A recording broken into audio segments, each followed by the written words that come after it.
মহিলাদের পায়ে পড়লে জীবন ধ্বংস হবে, এ কথা সত্য। মহিলা এমন একটা জাতি যে তাৎক্ষণিক কথা পরিবর্তন করতে পারে।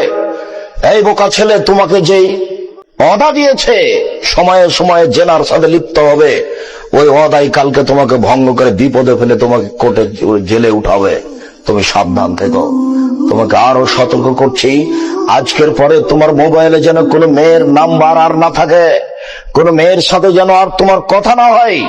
তুমি জেনার প্রতিশ্রুতি দিয়ে তার সাথে চলছ। তুমি জানো না জেনা মহাপাপ, তোমার অবৈধ সম্পর্ক আজও চলছে। এই নারী তোমার ইহকাল ধ্বংস করবে, পরকাল ধ্বংস করবে, তোমার বংশকে ধ্বংস করবে, তোমার জাতিকে ধ্বংস করবে, তোমার বাপকে ডুবাবে, তোমার মাকে ডুবাবে, তোমার বংশকে ডুবাবে। তোমার সাথে কথা উল্টিয়ে দিয়ে কালকে তোমাকে জেলে দিবে।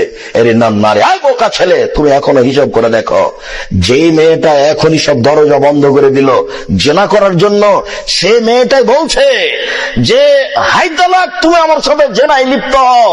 এইসব যখন বললেন না আমি এই কথায় রাজি নই, এইসব বললেন মাআল্লাহ, আমি আল্লাহর কাছে আশ্রয় ভিক্ষা চাচ্ছি, তখন সে তার সাথে জোর করে জেনা করতে চাইলো।